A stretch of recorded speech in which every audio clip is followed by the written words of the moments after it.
¿Qué tal, queridos milagronautas? Ya estamos aquí en este viernes íntimo. Gracias por acompañarme en este 21 de agosto 2026. Ya sabes que viernes íntimo es un espacio donde contesto preguntas, pero que no necesariamente están enfocadas a un curso de milagros, sino que más bien son preguntas relacionadas con temas de interés, temas de tal vez que están en este momento en boga, temas populares, ¿no? Popularchones a veces, ¿no? O temas que también me agradan, como la filosofía, las preguntas que me hacen aquí de filosofía. Bueno, todo esto lo veo precisamente aquí en Viernes Íntimo. Y si quieres ser parte de este espacio, pues simplemente me dejas aquí tu preguntita, la revisamos con detalle y te doy mis opiniones al respecto, por supuesto. No siempre tengo opiniones, pero pues cuando llego a tenerlas, pues te las comparto por aquí. Por ejemplo, me están preguntando acerca de la filosofía de Santo Tomás de Aquino, ahorita lo respondemos. También si recomiendo el GPT o el Gemini. Está Marcela también, saludos. Es que a Noah también que anda por aquí. ¿Qué opino acerca de los ateos? Si ellos no tienen la creencia de un Dios, ¿cómo cuestiona esa creencia? Pues, ¿qué opino de los ateos? Pues no tengo ninguna opinión en realidad. A ver, ¿me están diciendo que no se oye? Coméntenme si me están escuchando. Según yo, sí tendré que haber sonido. Sí, según yo. Nada más voy a revisar rápido que esté el sonido. Para comenzar con la pregunta. Dice Noah que sí. ¿Qué opino de los ateos? Pues nada, es que no sé. No tengo una opinión. ¿Se escucha ok? No, ninguna. Voy a pensar.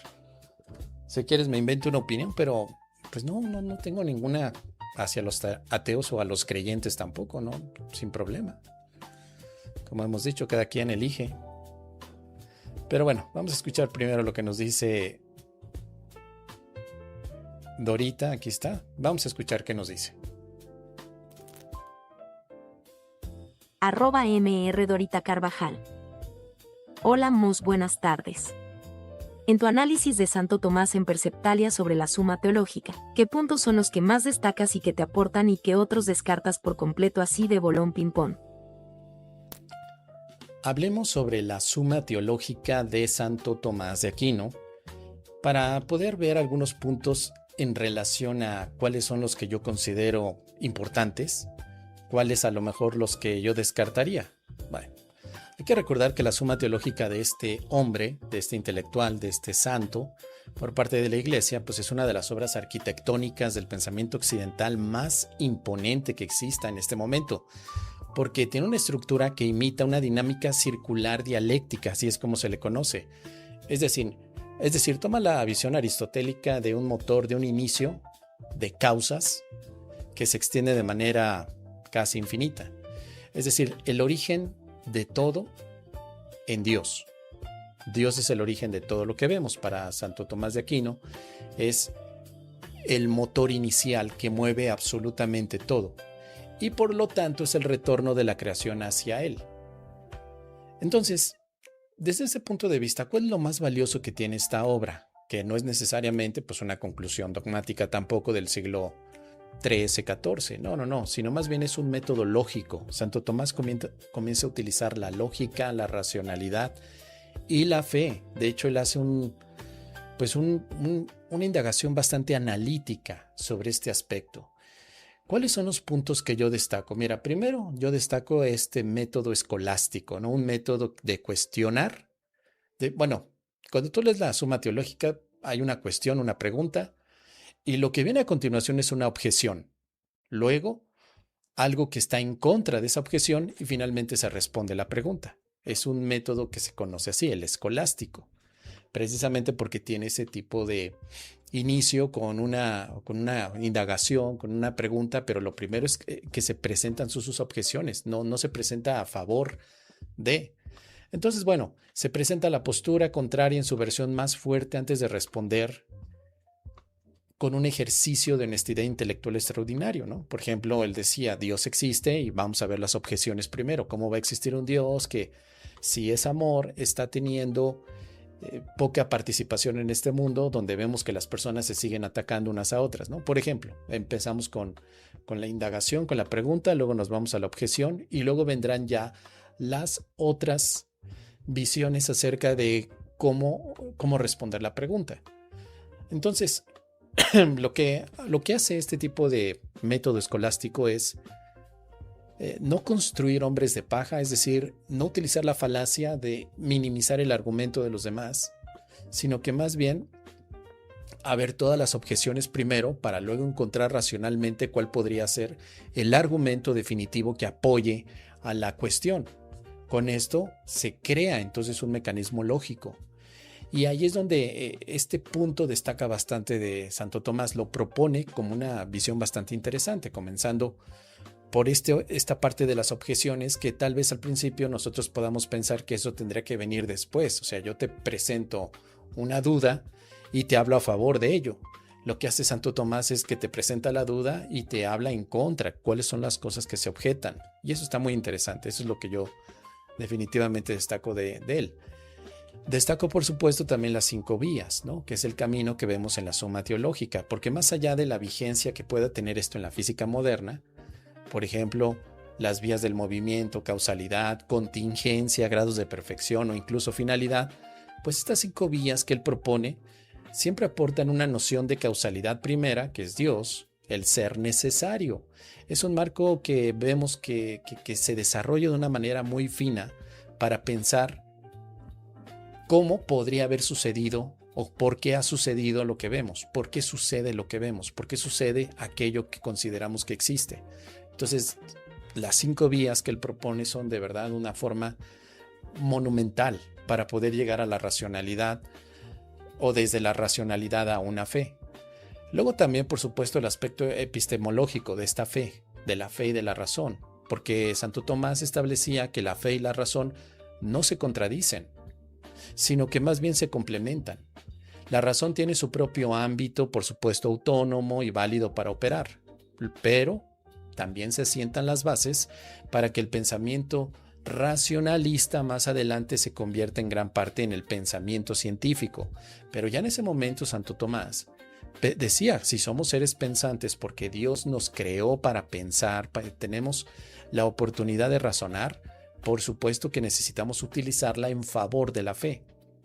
Entonces, bueno, serían los puntos que para mí son más relevantes, tal vez el que tiene también un tratado acerca de las pasiones, de las virtudes, un análisis que él trata de poner sobre la psicología humana desde ese momento, como lo percibe, con emociones, con ética, pero desde un punto de vista muy fino porque no se queda únicamente en una virtud como una regla arbitraria, sino que más bien te permite verlo como un hábito operativo que haga que tu naturaleza humana se perfeccione.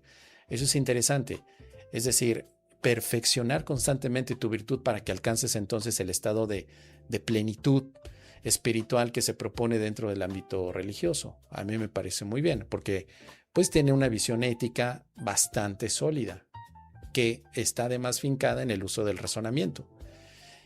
Y bueno, esos serían los puntos que yo consideraría como básicos, como necesarios, dentro de lo que es pues todo el análisis de la suma teológica, que aunque yo la he leído y la he estudiado muy poco, para mí son los aspectos que me han gustado desde el principio.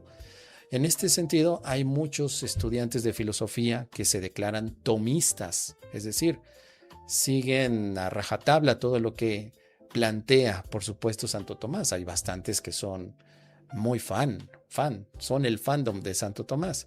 Pero también están los otros puntos que yo descartaría, pues obviamente ya desde el ámbito científico, ¿no?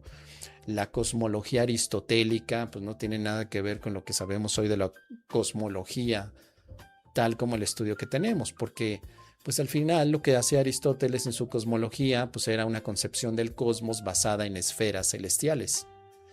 La física de los elementos de Aristóteles, la biología medieval, pues están completamente obsoletas, ¿no? Después de la revolución científica de Copérnico, de Galileo y de Newton, pues vemos que en esa parte Aristóteles no estaba en lo correcto. Los planetas que hoy vemos pues no son esferas completas ni geométricamente definidas así.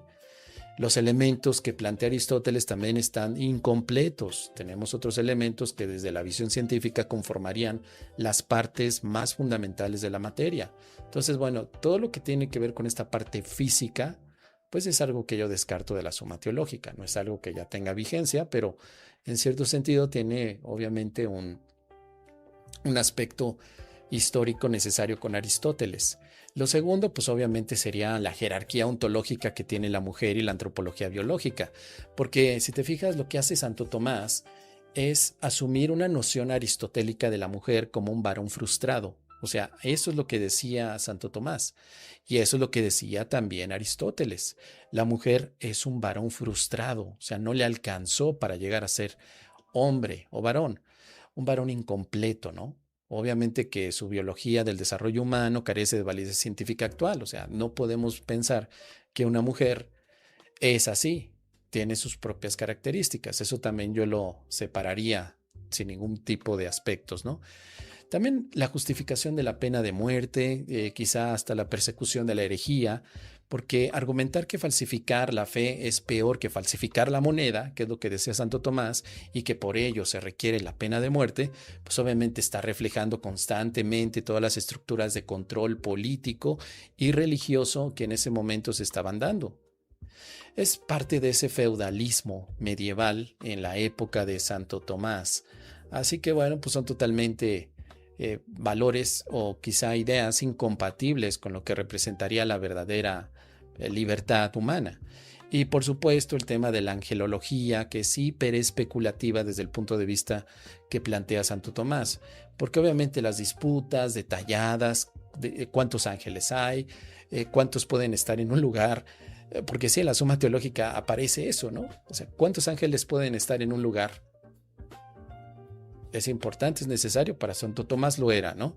La velocidad del movimiento de los ángeles, a qué velocidad se mueven, cuál es la naturaleza exacta de su sustancia incorpórea, pues son obviamente ejercicios desde mi punto de vista de una abstracción sin ningún tipo de anclaje ni propósito empírico o que tuviera una relevancia pues para las personas, ¿no? ¿Te imaginas de qué te servirá si tú crees en los ángeles saber cuántos ángeles se congregan en un sitio?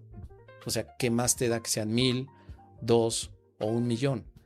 Los ángeles funcionarían desde tu punto de vista práctico como ayudantes, emisarios de una ayuda que te está dando el cielo. Entonces, bueno, para mí serían obviamente esos puntos que no tendrían mucha relación, pero al final lo que me gusta mucho de Santo Tomás pues es el hecho de haber planteado un aspecto desde la parte de la fe, desde la racionalidad, de hacer un intento intelectual, ¿no?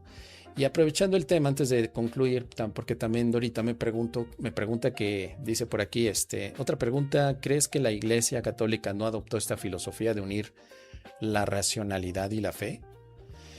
Pues mira, la verdad es que lejos de rechazarla, yo veo que la Iglesia Católica no solamente la adoptó esta síntesis de fe y razón que desarrolló Santo Tomás Aquino, sino que también la acabó elevándola al rango de su filosofía oficial y su marco intelectual dominante durante muchos siglos. Por supuesto que la adoptó desde el principio. La postura histórica que tiene la Iglesia Católica en la parte institucional respecto a este principio de integración se puede comprender a través de varios eventos importantes, ¿no?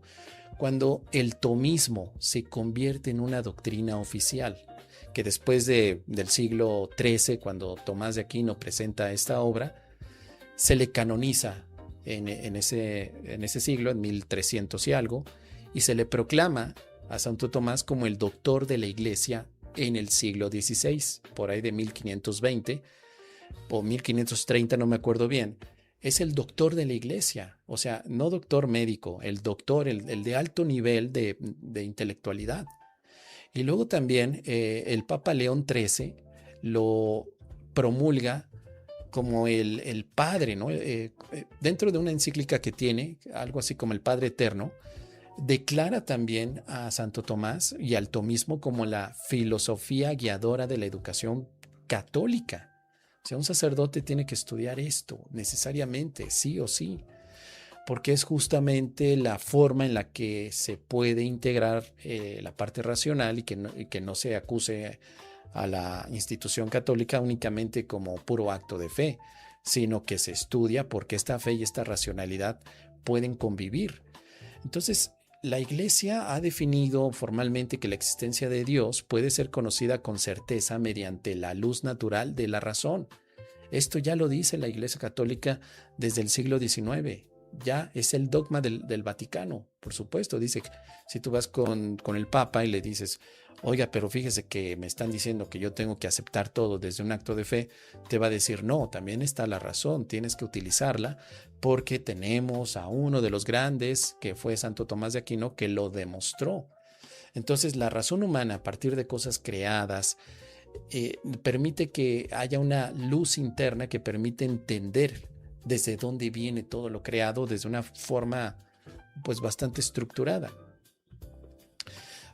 Por ejemplo, Juan Pablo II también sintetiza esta postura con una célebre metáfora de su época, ¿no? Él decía que la fe y la razón son como dos alas con las cuales el espíritu humano se puede elevar hacia la contemplación de la verdad. O sea, esa metáfora de utilizar a la fe y a la razón como alas, pues es precisamente lo que creó en la Iglesia Católica un fuerte sustento para poder mantenerse al día ante los más intelectuales o científicos intelectuales que han querido también de alguna forma, por un lado, cuestionarla, pero también por el otro lado, atacarla en ocasiones cuando se veía a la Iglesia Católica simplemente como una colección de puros credos y dogmas. No. Entonces, en conclusión, querida Dorita, la Iglesia abrazó con entusiasmo y por eso Santo Tomás fue canonizado, pero por eso es de los grandes referentes que existen hoy dentro de la Iglesia Católica. Pero hay que recordar algo. Esto viene de los griegos. Aristóteles era griego, Platón era griego. Santo Tomás leyó a los clásicos griegos y adaptó toda esa forma de pensamiento al corpus espiritual de un Dios, de un Padre creador. Lo adaptó de una manera magistral para estructurar, explicar y defender sus dogmas. O sea, el dogma de fe ahora está defendido por una intelectualidad gracias a Santo Tomás de Aquino. Pero obviamente que históricamente reservó para sí la autoridad final para delimitar hasta dónde podía llegar esta razón, pues cuando amenazaba la estructura del dogma o del poder institucional. Es decir, que no había hasta cierto punto el uso completo de todos los elementos del método escolástico que coloca a Santo Tomás ante todas las situaciones de la institución católica. Es decir, vamos a cuestionar de la misma manera, ¿no? ¿Por qué los padres, los sacerdotes, tienen que ser hombres y no pueden ser mujeres? ¿O por qué todos nacemos desde la visión católica con el pecado original? Ahí es donde ya no se mete tanto el método escolástico. ¿Te das cuenta? Entonces, bueno, siempre a modo con el objetivo de que pueda ser para la Iglesia Católica y para sus fieles seguidores, pues una religión que parezca o para muchos sea sostenida por la razón y por la fe. ¿Ustedes ya conocían este dato de Santo Tomás? Déjenmelo aquí en los comentarios.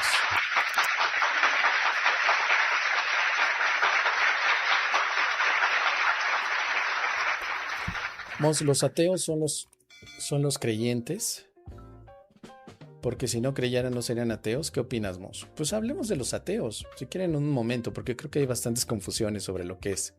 Mos, se chocan esas dos creencias, los creen y los que no creen. ¿Por qué? Ya di mi like, muchas gracias, querida amiga. Mos, estamos escribiendo un manual de negocios, me gustaría saber si nos puedes ayudar con tus observaciones respecto a forma y contenido. No es un curso de milagros, la petición es porque valoro tu opinión. Pues claro que sí. Elizabeth Yuoa, claro que sí. Eli Ulloa, claro que sí, nada más dime como qué tema, ¿no? Ah, Dorita tiene otra pregunta. Creo que es acerca del tema de la escolástica, ¿no? Déjame ver, porque dice, ¿qué opinas? No, acá está, ¿no? ¿Recomiendas? Ah, no, por último, ¿crees que un curso de milagros?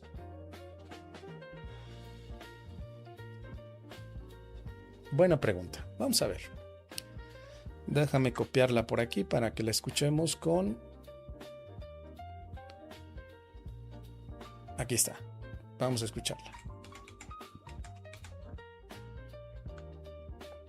¿Qué nos dice Dorita? MR Dorita Carvajal. Por último, ¿crees que Uken pasaría la prueba del método escolástico de la Edad Media? Un curso de milagros pasaría la prueba del método escolástico que se planteó en la Edad Media, justo por los movimientos de la religión católica con el ámbito tomista. ¿Sería así? Bueno, vamos a ver. Primeramente, si nosotros sometiéramos el curso de milagros, obviamente al tamiz formal del método escolástico, así exactamente tal como se practicaba con Tomás de Aquino, los siglos XIII, XIV, pues la respuesta corta es que seguramente reprobaría totalmente la forma metodológica. La reprueba, así es, pero pasaría tal vez la de la coherencia lógica interna. ¿Por qué digo esto? Bueno, porque no hay que confundir la forma con la materia, es decir, la escolástica es un método de disputa analítica. Es para disputar analíticamente alguna cuestión. Y el curso de milagros, por otro lado, es un sistema de entrenamiento de tu percepción para vivir en paz. El curso tiene su propia manera de refutación ante ideas o creencias que se ven en el propio sistema del ego. Pero si tú quieres ocupar el método escolástico, pues obviamente no pasaría. No tendría por qué pasarlo tampoco, ¿no? ¿En qué podría reprobar el curso de milagros en este aspecto? ¿Cuál sería, tal vez? Bueno, pues la falta de una manera de refutar directamente y objeciones explícitas. Porque mira, la escolástica de Tomás avanza, como ya lo explicamos en otro video, planteando primeramente las objeciones. Lo más fuerte, las objeciones más fuertes contra la tesis propia. Es decir, propones una idea y lo primero es que la objetas. Y el curso de milagros objeta, pero no la idea que él propone, sino más bien objeta la del propio sistema de pensamiento del ego. Por ejemplo, el ego te dice que tú eres culpable y esa es la objeción que haría el curso de milagros. Pero si el curso de milagros te propone que tú eres hijo de Dios, no pone una objeción a sí mismo. Te dice que esa es la verdad. Y por eso fallaría, porque no podría utilizar su mismo sistema. El sistema de la escolástica para sí mismo. Tiene su propio sistema de objeción al sistema del ego. Entonces el curso de milagros no dialoga con posturas encontradas ni tampoco construye un debate dialéctico, que es lo que busca la escolástica. Tampoco hay alguien más, no hay un filósofo contemporáneo del curso de milagros que esté dispuesto a debatir esto, ¿sí? En la parte escolástica también se valida el razonamiento citando autoridades previas. Hay que recordar que Tomás de Aquino usaba la autoridad de la Biblia, de Aristóteles, de los padres de la iglesia, de los griegos. Utilizaba esa autoridad para poder mantener sus argumentos dentro de esa dialéctica. Y el curso de milagros hace todo lo contrario, no utiliza el tema de Jesús, porque lo dice Jesús, porque lo dijeron los santos de hace 20 años o de 50,000 años. La verdad es que no lo hace, sino que invierte esto por completo porque está reinterpretando el curso de milagros toda la terminología judeocristiana, como la palabra expiación, salvación, pecado, vaciándola del significado obviamente teológico, tradicional que le hemos dado, y también impone el curso de milagros un propio glosario, un glosario que podemos decir muy especial, muy específico para sus propios términos. Un escolástico medieval acusaría de esto, y diría, pues no se vale, estás jugando con otras reglas, me estás cambiando las palabras a tu modo. Y si saben, eso lo hemos visto en el curso, la palabra milagro, perdón, expiación, la cambia cada 2 por 3 en cuanto a forma de presentación, aunque tenga un significado similar. Ya no es la misma palabra que podemos ver desde la herencia del catolicismo. Ya no, y eso un escolástico de aquella época pues no estaría de acuerdo. Hay que recordar también que Tomás de Aquino buscaba la máxima sequedad, sequedad procedimental, es decir, lo más sencillo en los procedimientos, en el lenguaje. No es un lenguaje tan florido, no está tan abierto su lenguaje, es un lenguaje bastante puntual, preguntas, objeciones, cosa directa. Y el curso de milagros tiene un montón de metáforas, tiene una estructura lógica, rígida en muchos aspectos. Hace uso de prosas, pero unas prosas con métricas que te llevan a pensar que estás viendo un poema. O sea, ocupa otro tipo de recursos que rayan en la parte psicológica, en la parte más motivacional, y por lo tanto el método de la escolástica pues está fuera de eso. La escolástica es la lógica dura y pura, y el curso pues de pronto va con esta lógica y luego cambia, mete la metáfora. Pues obviamente no pasaría la prueba por sí mismo el libro, pero lo que sí podría pasar es una coherencia lógica y ontológica en este sentido, porque en ambos aspectos la escolástica y el curso de milagros se encuentran un punto que en la filosofía se conoce como el principio de la no contradicción. Es decir, lo que es algo no puede ser otra cosa. Si Dios es amor, Dios no puede ser miedo. Si el Hijo de Dios es inocente, no puede ser culpable. Ese es el principio filosófico de la no contradicción, y tanto la visión de Santo Tomás como el curso de milagros pues comparten ese mismo aspecto.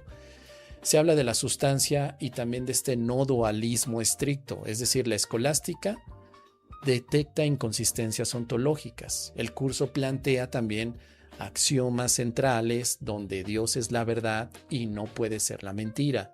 Lo que no es eterno no existe, nada real puede ser amenazado, nada irreal existe, ¿no? Entonces, con estas premisas se deduce que hay una absoluta precisión de sustancia en lo que significa Dios para ambas partes. Dios no cambia, Dios sigue siendo el mismo en ambos puntos de vista. Y todo lo que no tenga que ver es una sustancia que es distinta a la de Dios. Pueden ser sustancias, desde la visión tomista, sustancias negativas a Dios. Y para el curso de milagros sería ilusión que no toca a la verdad. Entonces, en ese sentido yo vería, a menos que se me escape algún otro punto, que la coherencia interna en los postulados aristotélicos que tiene el curso de milagros, el silogismo, que es una herramienta de lógica que ocupa el curso de milagros, también la tiene Santo Tomás, obviamente, en sus maneras de presentar las 5 vías, entre ellas que él trata de demostrar la existencia de Dios, contando con el método escolástico del que ya hablamos, donde expone la cuestión y luego pone primeramente la objeción, luego los argumentos a favor y la conclusión.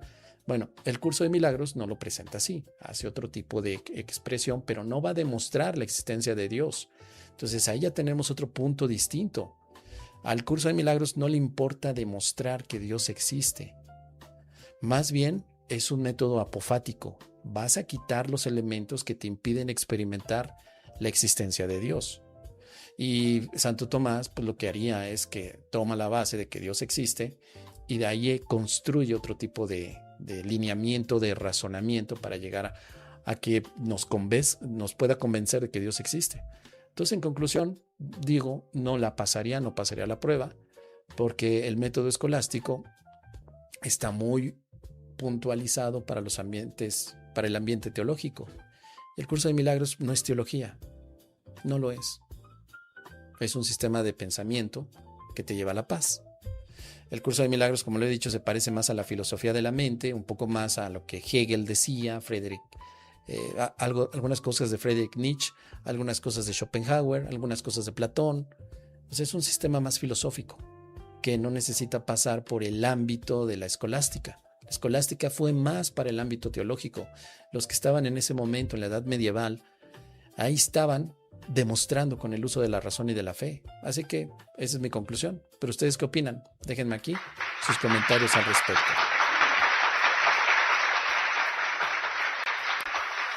Esther me dice, señor Moss, ¿no sale cómo mandar superchat? No, queridos amigos. YouTube me acaba de decir que ha puesto en pausa mi monetización. No sé por qué. Como dicen por ahí, éramos muchos y la abuela parió. Desde ayer me puso en pausa. No puedo monetizar en este momento videos. No puedo. Ya desde temprano solicité a YouTube una revisión. Dicen que pues es una situación de documentos tengo que demostrar que soy yo el autor del canal.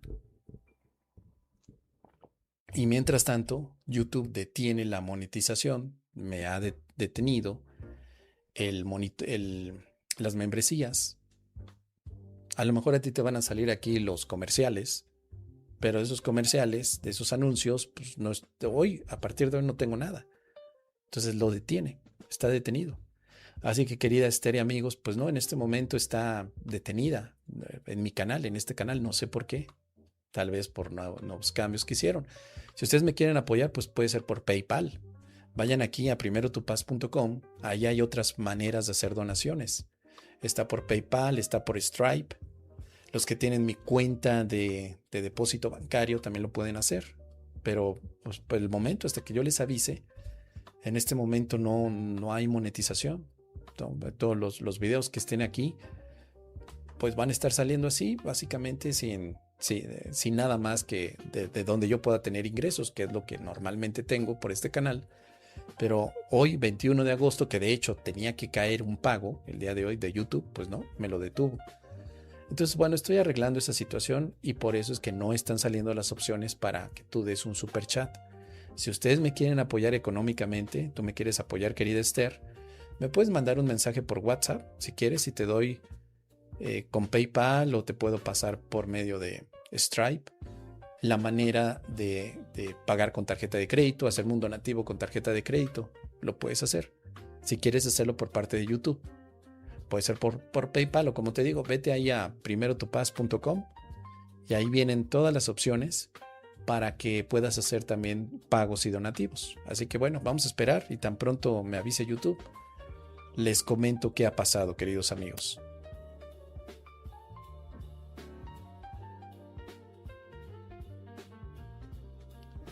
Vamos a ver las demás preguntas que van llegando. Mientras tanto,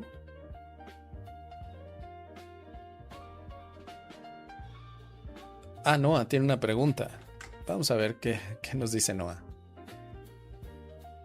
¿Dónde está tu pregunta, Noah? A ver.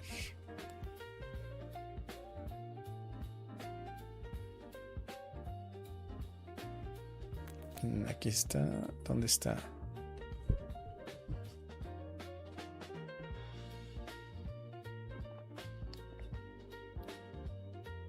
Bueno, es que ya me la quitó por aquí YouTube. Anda YouTube así con unas cosas tan raras en estos días. Bueno, mejor la leo porque sí. ¿Dónde te mando esto? Me la puedes mandar a mos@primerotupaz.com. Eli Ulloa. Ve aquí a primerotupaz.com, ahí ve. Ahí están todas mis redes sociales, por ahí me puedes contactar. Y me lo envías, sí, sin ningún problema. Bueno, vamos a hacer. Me están preguntando qué recomiendo yo, usar ChatGPT para buscar información o Google Gemini o Gemini. ¿Qué es lo que yo recomiendo? Pues bueno, ¿qué les puedo decir, queridos amigos? La respuesta corta sería ambos, directamente. Ambos son excelentes, pero destacan de acuerdo qué tipo de información es la que quieres tener. Todo depende. Porque, por ejemplo, para el caso de Google, para Gemini, la información en tiempo real que te ofrece es mucho más fidedigna que el razonamiento profundo que te ofrece ChatGPT. O sea, razona mejor ChatGPT, pero para buscar información, Gemini, por todo el ecosistema que tiene de Google, pues es mejor. Ahora, también está mejor integrado Gemini a las opciones que tienes en web que ChatGPT. ChatGPT necesita un poco más de conectores, pero digamos que Gemini ya está integrado a los navegadores, incluso a varios teléfonos. Los Android ya lo tienen también integrado, ¿no? Ahora, Gemini tiene conectores naturales con Gmail, con Google Docs, con Drive, con YouTube, con Google Maps. Ya está. Pero en el caso de ChatGPT, pues tienes que buscar estos conectores, hacer algo más de ingeniería para que tengas plugins con los GPTs, así se le conoce. Entonces, el estilo de respuesta también de cada uno es diferente, ¿no? Lo que hace Gemini es contestar de una manera directa, estructurada, se enfoca a datos actualizados. Pero lo que hace ChatGPT es como que más detallado, más adaptativo. Es una conversación que tienes. Por eso mucha gente disfruta más una charla con ChatGPT que con otras herramientas de inteligencia artificial. Entonces, ¿qué es lo que harías? Pues todo depende, ¿no? Si tú lo que quieres son búsquedas de actualidad, de tiempo real, pues sí, definitivamente Gemini. Si tú lo que quieres es más investigación, multimedia, mapas y tal vez hasta en cierto momento tener un razonamiento mucho mejor, pues el ChatGPT. La programación, por ejemplo, en ambos puede ser buena, en ambos. Yo he programado en los dos y me ha gustado más un poco ChatGPT. Pero yo Gemini lo utilizo mucho para conectarme con NotebookLM y con otras herramientas de análisis más profundo. Así que ahí ya dependerá de ti, querido amigo. ¿Ustedes qué opinan? Déjenme aquí también sus comentarios.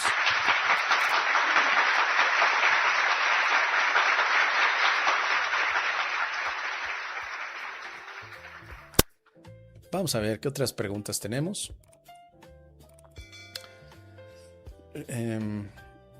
Mos, ¿qué opinas de los ateos si ellos no tienen la creencia de un Dios? ¿Cómo cuestionan esa creencia? Es que no entiendo tu pregunta, querida amiga. Mos, y dice Victoria, Mos, ¿los ateos son los creyentes?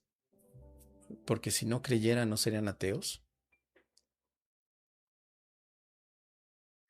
Marcela, Mos, se chocan esas dos creencias, los creen y los que no creen.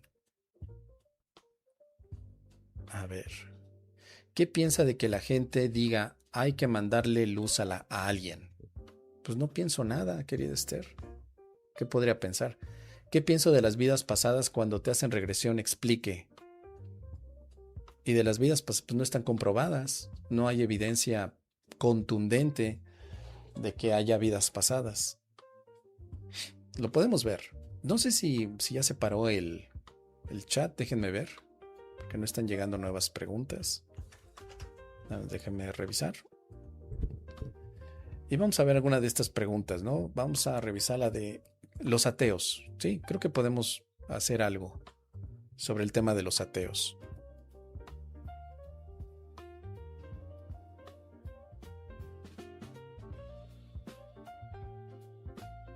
Porque creo que hay confusión con lo que es el ateísmo y con lo que son algunas otras variantes dentro del ateísmo, ¿no? Entonces, pues vamos a tomarlo. Déjame poner aquí una imagen, buscar alguna que tenga que ver con los ateos.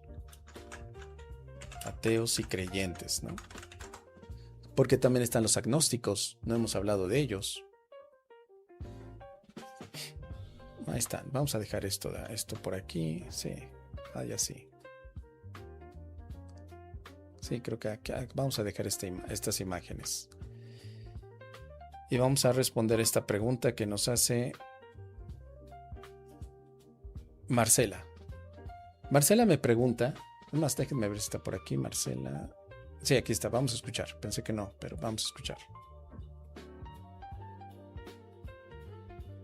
Marcela 95609. Mos, ¿qué opinas de los ateos si ellos no tienen la creencia de un Dios? ¿Cómo cuestiona esa creencia? Vamos a hablar acerca del ateísmo, porque a veces se confunde mucho este término y se cree equivocadamente que simplemente que alguien no cree en Dios, y pueden ser otras cosas adicionales. El ateísmo es en principio la ausencia de creencia, pero es esta ausencia de creencia en la existencia de cualquier divinidad. Ausencia de creencia, o sea, no tengo la creencia. Yo como ateo podría decir que no tengo la creencia de que exista alguna divinidad. No tengo esa creencia. Es perfectamente posible que alguien no la tenga, por supuesto. A eso se le llamaría ateísmo. A diferencia de las religiones, digamos, o posturas teístas, es decir, que están basadas en Dios, no constituye pues, una doctrina fija, ni tampoco algún libro sagrado, ni una institución, simplemente es una posición filosófica frente a la afirmación de que Dios existe. Entonces vamos a ver. Dios existe es la afirmación. Yo creo que Dios existe es la creencia. soy creyente de que Dios existe. O está la idea, Dios existe, y yo digo, no tengo esa creencia. Ese es el ateísmo. No es que diga que Dios no exista, sino que no tengo la creencia de que Dios existe. Son cosas distintas. El ateo no podría comprobar si Dios existe o no, pero sí puede decidir no creer que Dios exista. Ojo con ese punto, porque ahí está toda la complicación. Hay que tomarse tiempo para pensarla. Entonces, el ateo tiene la ausencia de creencia de la existencia de Dios. A partir de esta postura, digamos, base, hay muchas posiciones, muchas vertientes, conceptos afines, que a veces se le confunde como derivaciones del ateísmo, pero matizan el cómo y por qué de esta postura. Podríamos decir que hay un ateísmo negativo débil, ¿no? La persona no cree en ningún Dios, pero no afirma rotundamente que Dios no existe, como el ejemplo que yo ponía. Simplemente vive sin la premisa teísta por falta de evidencia. Ese sería un ateísmo débil, sencillo, básico. O sea, todos dicen que Dios existe, pero yo no tengo esa creencia. Oye, ¿pero Dios existe? Te preguntan. Pues no lo sé, pero no me preocupa, ¿no? Ese es un ateísmo, digamos que más débil, más sencillito. Es incluso considerado como ateísmo negativo. Luego está la otra parte, el ateísmo positivo. La afirmación explícita de que las divinidades no existen. La persona sostiene activamente la inexistencia de Dios. Entonces, el segundo tipo de ateísmo ya es el que afirma que Dios no existe. O sea, en el primero, que es el débil, no le importa que Dios exista. Simplemente decide no creer. En la segunda categoría de ateísmo, no solamente es de que no tengo la creencia, sino que además afirmo que no existen las divinidades. Ese sería un ateísmo más fuerte, más, digamos, positivo en el sentido de afirmación de la no existencia de divinidades. Podría ser tal vez una visión muy particular sobre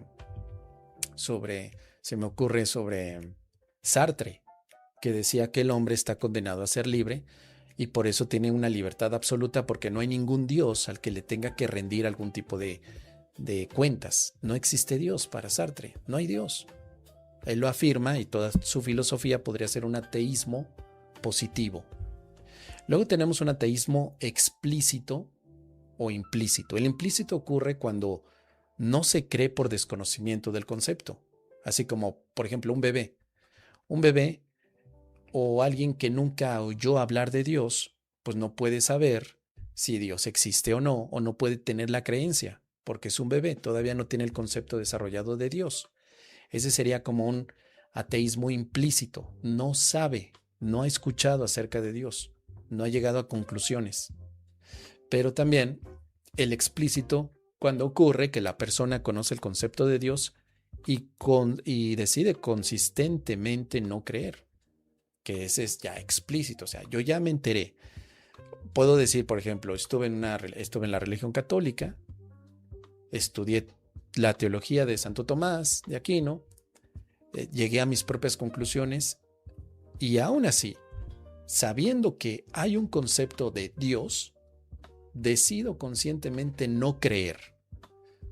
O sea, sé que Dios existe y decido no creer. Ese sería el ateísmo explícito. Vean cómo hay diferentes formas de llevar este tema del ateísmo. Y luego está otro que ya no utiliza la palabra ateísmo, que es el agnosticismo, que es más que nada como una posición más epistemológica, más del saber de Dios, porque se enfoca en el conocimiento, no en la creencia. A ver, el ateo va con las creencias, el agnóstico con el conocimiento. No es lo mismo decir creo en Dios a yo sé de Dios. Yo sé, no es que crea, yo ya lo vi, yo ya lo tengo aquí, ya sé quién es Dios. El agnóstico negaría que se puede saber eso. El agnóstico no va con los que creen en Dios, no los pela. Diría, no, si tú crees en Dios, qué bueno. Pero el agnóstico diría, yo no trabajo con creencias.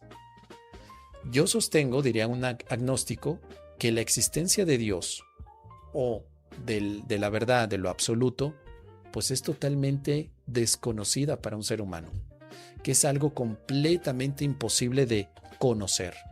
El agnóstico podría decir, bueno, mira, imagínate una pequeña hormiga que pudiera entender la física cuántica. Ni siquiera se imagina la hormiga elementos de matemáticas o del universo. Imagínate a la hormiga haciendo matemáticas para poder calcular la rotación del planeta Tierra. O sea, así como la hormiga no podría tener ese conocimiento de algo más profundo, el ser humano tampoco podría tener el conocimiento de Dios. Esa es la postura del agnóstico. El agnóstico diría, pues mira, si Dios existe, para nosotros humanos sería completamente imposible entender un poco a lo que se refiere. Ese sería el agnóstico. Fíjate, no es un ateo, sino que se va por el lado del conocimiento. ¿Cómo podríamos conocer a Dios? El creyente diría, yo creo en Dios, no sé si lo pueda conocer o no, pero yo creo que Él puede conocerme a mí. Pero el agnóstico necesita pruebas. El agnóstico diría, como yo no sé si es posible conocerlo a Dios, me mantengo en la postura de que es imposible conocerlo. Ahí tenemos también algunas mezclas que se hacen, ¿no? El ateísmo agnóstico, o sea, no sé con certeza si Dios existe, que sería la parte agnóstica, pero no creo tampoco en Él. Entonces fíjate que tenemos ya la mezcla. Recuerda, los ateos van con creencias, los agnósticos con conocimiento. Si tú mezclas las dos, podrías decir, como no sé que Dios exista, por lo tanto no creo en Él. Ese es el ateo agnóstico. O sea, tenemos ahí la unión. Y luego tenemos el caso del teísta, que sería mi caso. Yo me declaro teísta agnóstico. Es decir, yo no sé si exista Dios, pero yo elijo creer en Él. O sea, yo no soy ateo porque estoy ocupando una creencia en Dios, pero soy agnóstico en el sentido de que no sé si exista, pero para mí no es problema. Yo decido que aunque no exista, creer en ese poder superior. De manera que si existe, pues entonces me quedo, obviamente, satisfecho. Y si no existe, me pongo satisfecho por creer que existe. O sea, el teísmo agnóstico también es bastante común. Ese es mi caso. Así yo me declaro totalmente un teísta agnóstico. Totalmente es la postura filosófica con la que más me acomodo. Por eso si alguien me dice, ¿tú crees en Dios? Yo digo, decido creer en Él, aunque no sé si exista.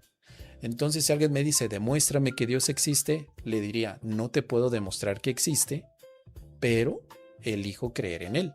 Mi postura es teísta agnóstico. Es lo que soy.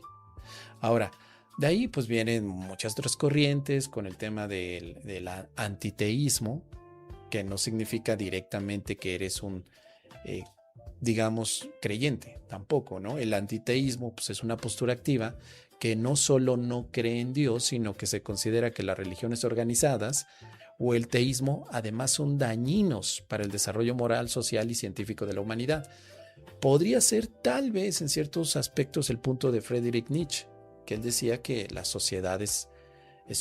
que la religión es horrible para el ser humano porque ha hecho una moral decaída donde todos los fieles básicamente están dormidos, ¿no? O la religión es el opio del pueblo, también, que lo llegó a decir por ahí otro filósofo. Entonces, pero además de todo eso es de que esas religiones están hablando de algo que tampoco existe.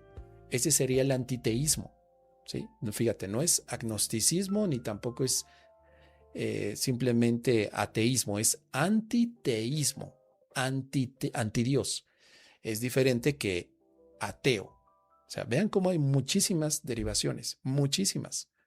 Luego tienes también corrientes como el materialismo, el naturalismo filosófico, donde pues solo se sostiene que la materia existe, ¿no? El materialismo, solo lo que ves existe. ¿Pero de dónde surgió? Pues de otras causas naturales. ¿De un Dios? No, de causas naturales. Se acabó. Descartas que haya un motor principal que mueve al mundo, como era el caso de Aristóteles o de Santo Tomás, que era Santo Tomás es teísta, Aristóteles hubiera sido materialista, porque Aristóteles no decía que el origen de todas las cosas era un Dios, sino una sustancia que le daba forma a lo demás. Pero lo que hace Santo Tomás sí es llevarlo al tema de Dios. Santo Tomás, pues obviamente cree en Dios y él aprueba la existencia de Dios y la trata de demostrar. Entonces, el materialismo no toma a Dios como base, sino simplemente las causas naturales y materiales que podemos ver. Se descarta cualquier fenómeno sobrenatural. Dice por aquí Dorita, ateísmo rabioso, tengo varios amigos así que niegan la existencia de Dios, pero también atacan a los demás por creer. Eso sería, más que ateísmo rabioso, sería antiteísmo. Antiteísmo. Ni siquiera es un ateísmo, es un antiteísmo porque es un ataque directamente a todos los que creen en las religiones organizadas y también a los que creen en Dios. ¿Sí? ¿Te fijas? Entonces, como hay demasiadas derivaciones, como yo le llamo equivocadamente, tenemos que ir viendo, ¿no? Hacia dónde nos podemos acomodar, pero son obviamente categorías para nombrar formas de pensamiento y de aceptación de creencias.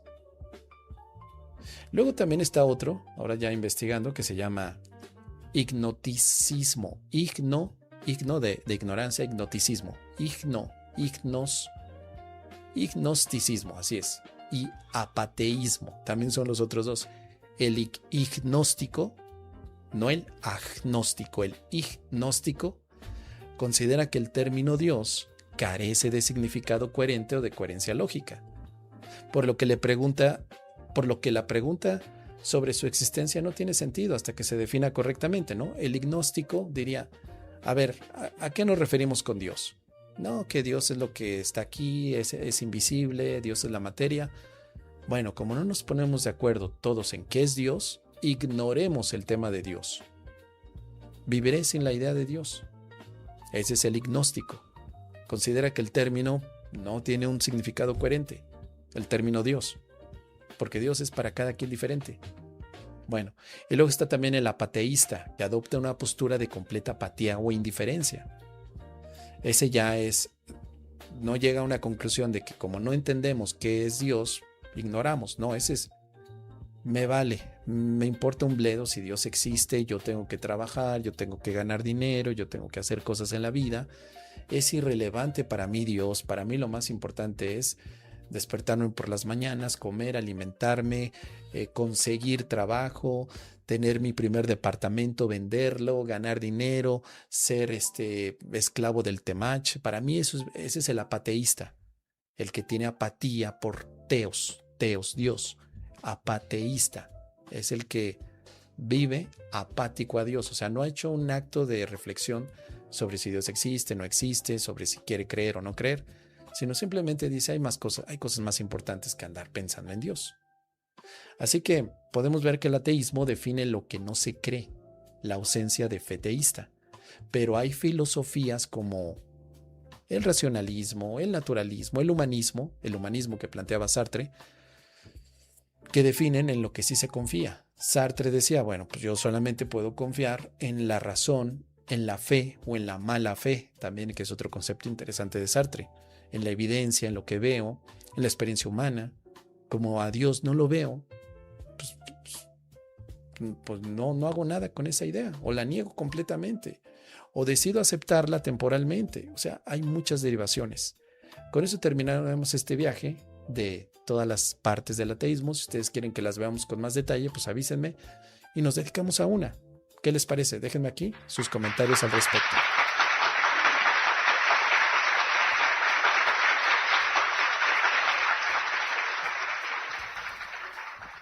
Muy bien. Buenas tardes, dice Adri. Te escucho, querido Mos. Gracias. Alguien me dice si los argentinos escriben como hablan, usan modismos al escribir.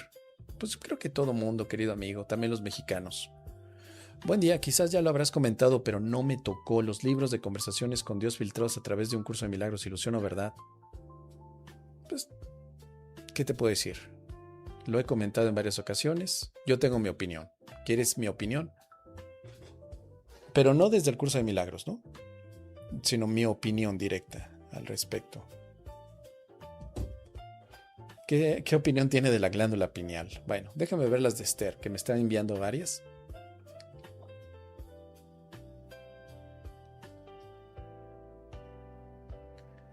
A ver, me está mandando lo de la luz. Porque me está diciendo aquí que qué opino al respecto de esta situación de enviarle luz a alguien. Déjenme ver, creo que me estaban enviando un mensaje. No, listo. Bueno, vamos a ver.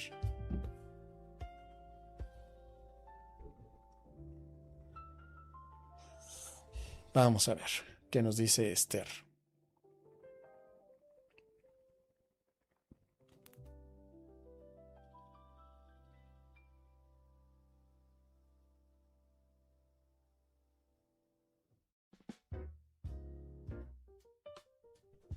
Aquí está. Vamos a escuchar a Esther. ¿Qué nos dice? Esther García 5449, ¿qué piensa de que la gente diga hay que mandarle luz a alguien? ¿Qué es lo que yo pienso acerca de enviarle luz a otras personas? Bueno, hemos escuchado obviamente en muchos ámbitos espirituales y místicos que está ese tipo de frase, mandarle luz a alguien. Bueno, pues sí, forma parte del lenguaje que tenemos ya de manera cotidiana, espiritual. Es algo muy, muy contemporáneo, ¿no? Pero, ¿qué quiere decir esto? Más allá de lo místico, ¿no? Desde una parte más quizá filosófica, psicológica, semántica, este acto de enviarle luz. Pues podemos ver varias cosas, ¿no? A nivel quizá humano y psicológico, el hecho de decir, bueno, le voy a enviar luz a alguien, pues funciona como una forma de empatía. Pues sí, porque le vas a enviar luz a aquel con el que estás empatizando porque tiene alguna dificultad, una enfermedad, está pasando por un momento oscuro.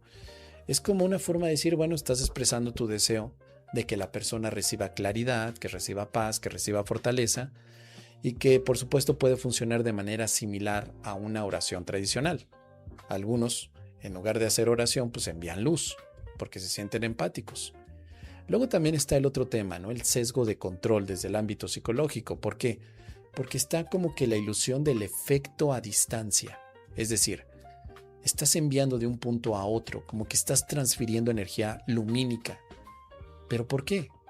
Si se analiza con este rigor más lógico y naturalista, pues la idea de que una mente puede proyectar o transmitir luz como forma de energía física o mística a través del espacio para modificar la realidad externa de otra persona, pues no tiene pruebas. Realmente no las hay. Algunos me han dicho, bueno, ¿y qué hay con los experimentos de Jacobo Greenberg? No están realmente comprobados, siguen siendo todavía muy especulativos y cosas que se quedaron ahí en el tintero. No hay hasta este momento, desde un ámbito totalmente empírico y científico, que exista realmente este envío de luz, sino que más bien a menudo esta práctica genera como que una ilusión de acción. Es decir, cuando tú envías luz y crees que la estás enviando, sientes que ya hiciste algo por otra persona, que utilizaste tu mente, que has podido satisfacer la necesidad de alguien más sin necesariamente estar allí. Por ejemplo, si de pronto mi tía Cástula, que vive a 20 kilómetros de mi casa, me llama y me dice que tiene un problema, pues le mando luz. ¿Para qué voy a verla? Me puedo quedar aquí sentado viendo televisión y le voy a enviar luz para que se resuelva su problema. Yo siento que ya hice algo, pero ¿por qué no mejor me levanto y voy a ver a mi tía Cástula y ofrecerle la ayuda en presencia? ¿No? Pues esa sería la pregunta. Ahora, desde una perspectiva centrada en la psicología de percepción, en las doctrinas no duales, lo que hemos visto a veces en el ámbito místico y esotérico, donde la luz, entre comillas, no es un fluido, no es una energía que se va de un punto A un punto B, pues la luz representa, por supuesto, la verdad. Representa la corrección de la percepción, como el caso del curso de milagros, ¿no? El reconocimiento de la unidad. Y bajo este enfoque, pues enviar algo que al otro le falta puede a veces verse como una posición de superioridad. Es decir, yo tengo algo que tú no tienes, yo tengo más luz, yo estoy más enchufado, como dicen algunos, ¿no? Estoy más conectado con el universo que tú. O al revés, cuando pedimos, mándame luz porque tú estás más conectado con Dios que yo. Pues es una forma también de ver un acto de superioridad en otros o en uno mismo. Entonces, obviamente que toda esta frase de enviarle luz, pues puede ayudar por un lado a fomentar la predisposición a ser empáticos, a ayudar a otros, a ser benevolentes con los demás. Nos puede ayudar a reducir el sentimiento, pues sí, el resentimiento, claro, para tener buenos pensamientos, pero el riesgo está en la positividad tóxica, en la espiritualidad tóxica también, en el bypass espiritual, donde se utiliza el término esotérico, manda luz, manda luz, manda luz, pero no te involucras emocionalmente, no te involucras de ninguna manera con la persona que necesita ayuda, sino no hay acciones prácticas, simplemente mándale luz y ya se acabó, ¿no? Así que mi opinión es que siempre es interesante el que podamos ver esto desde la parte más práctica. Envía luz, pero ayuda. Ayuda con tus manitas a los demás. ¿Qué te parece? Déjame aquí tus comentarios.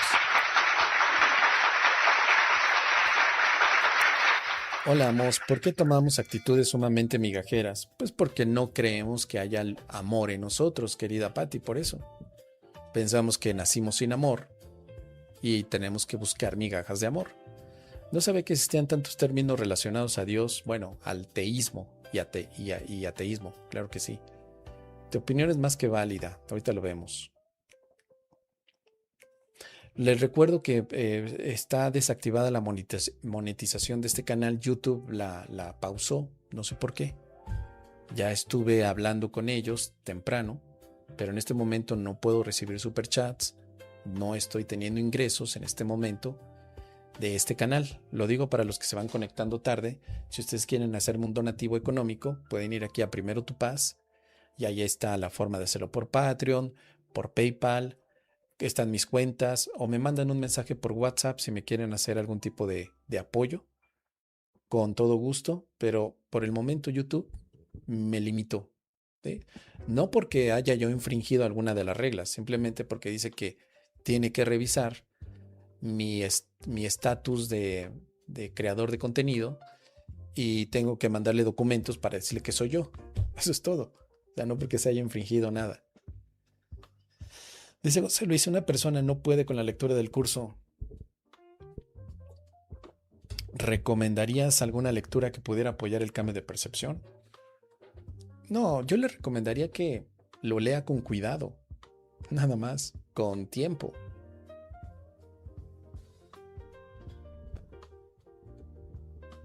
Porque si le damos a leer otro documento, como lo han hecho algunas personas, luego se abandona el deseo original de leer el libro.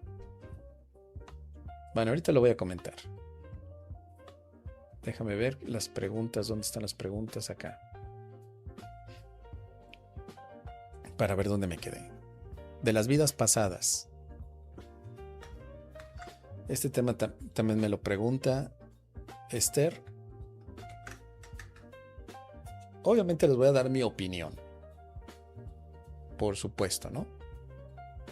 De entrada, yo no creo en las vidas pasadas. No creo. Para mí es una creencia el tema de las vidas pasadas. No es evidencia de ninguna manera. Esther García 5449. Y de las vidas pasadas cuando te hacen regresión explique al estilo barrio.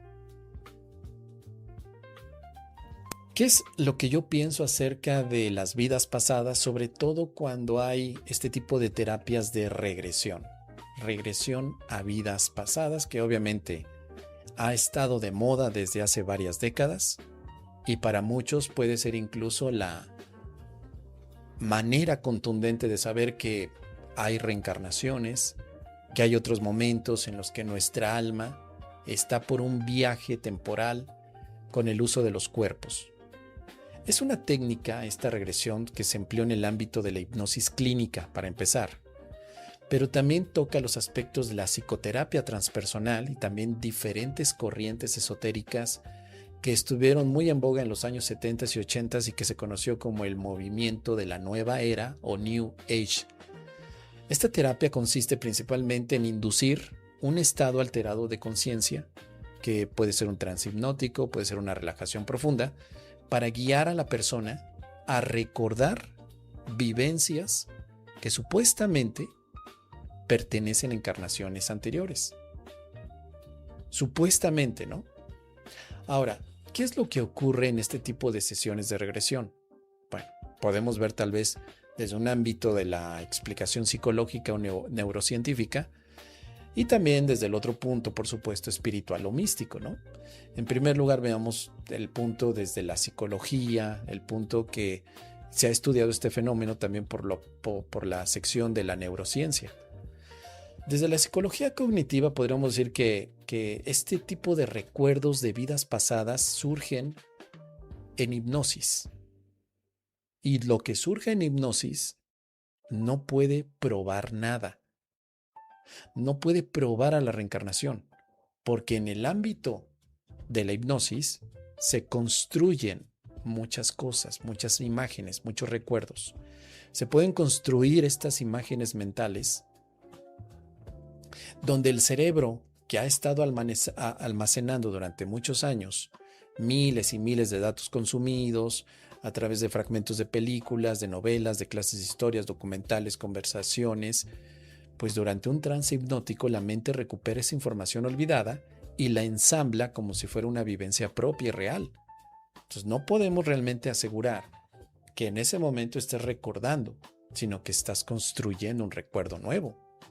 Además de que la mente humana se ha estudiado que tiene también una capacidad narrativa extraordinaria. Bajo ese trance, pues las preguntas que te hace el terapeuta es: ¿qué ropa llevas puesta? ¿En qué año estás? Y el cerebro llena los vacíos mezclando recuerdos reales, proyecciones simbólicas, ficciones, porque el cerebro va a responder. Quiere responder, utilizar algún tipo de año, un tipo de vestimenta, un tipo de forma de hablar. Y ya es sabido hoy en nuestros días que en psicología se ha demostrado que bajo hipnosis es extremadamente fácil generar falsas memorias con una enorme carga emocional y una sensación de certeza absoluta. O sea, no podríamos basarnos en que el paciente que está en hipnosis de regresión a vidas pasadas está diciendo realmente la verdad porque lo dice con certeza. Los científicos que se han metido al tema han investigado que podría estar inventándose todo, aunque sea con absoluta certeza. Digo, eso no es ninguna manera de demostrar. Que alguien te lo diga seguro no quiere decir que sea verdadero. Bueno, por el otro lado, el aspecto espiritual y sobre todo el de las terapias alternativas. Hay muchos que defienden la validez de la regresión. Está el caso tradicional de Brian West, ¿no? Déjame ver si ponemos aquí el más conocido, Brian West. Su libro, un libro que yo leí hace muchos años, por supuesto. Me metí hasta la cocina con este señor, sus libros y todo lo que comentaba. Pues él defiende, por supuesto, ¿no?, el aspecto de las vidas pasadas, porque le da todo este corte de explicaciones metafísicas, ¿no?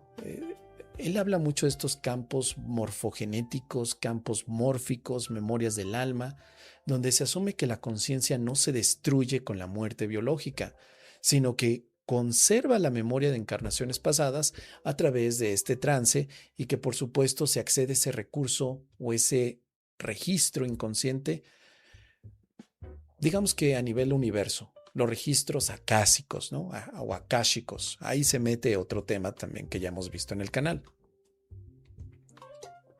En ese sentido, se plantean hipótesis, ¿no? La hipótesis terapéutica de esta corriente plantea que algunas fobias, algunos patrones repetitivos, dolores físicos que aparentemente no tienen causas médicas, bloqueos emocionales, pues tienen su origen en traumas no procesados de vidas pasadas.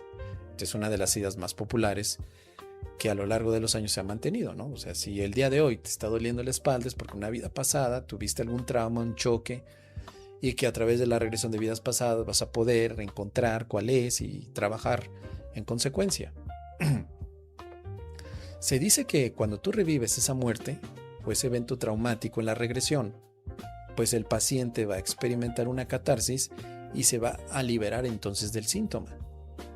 Brian Weiss fue uno de los que proponían este tipo de aspectos terapéuticos, ¿no? Ahora, ¿qué pasaría si todo esto no fuera más que una proyección del inconsciente, ¿no? Tomando un poquito el tema de la psicología analítica, del psicoanálisis, ¿no? Porque también existe ahí también una postura intermedia que se extendió muchísimo, sobre todo en el ámbito de la psicología junguiana, porque justo ahí en las filosofías del estudio de la mente no importaría si la vida pasada fue real o no. Lo que importa es el símbolo, ¿sí? Es lo que decía Jung, importa el arquetipo, lo que simboliza.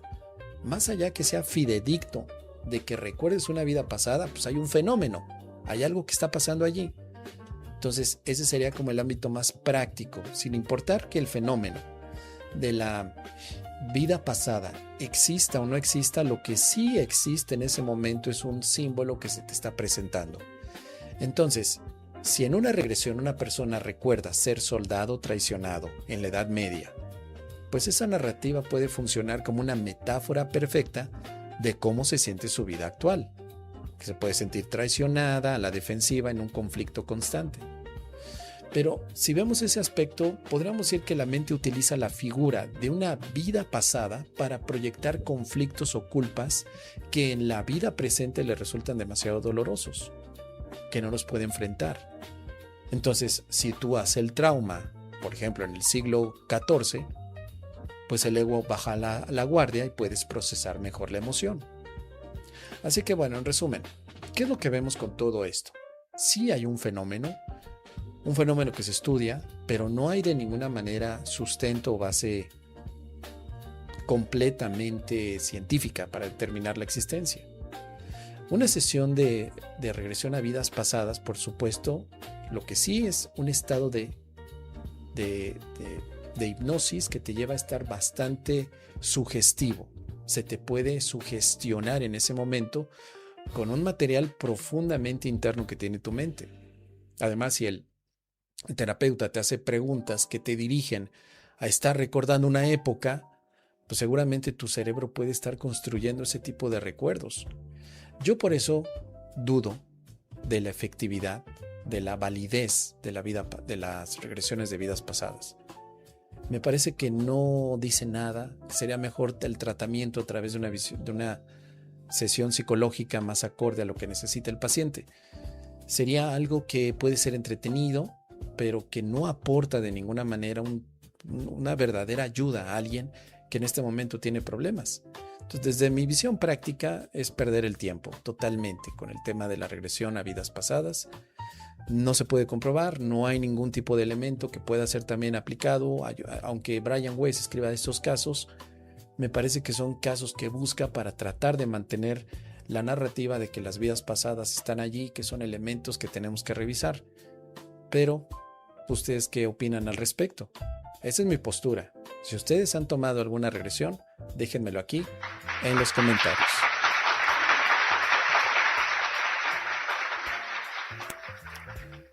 Bueno, ahí están, ¿eh? Vamos contestando todas. Hasta el momento vamos con todas.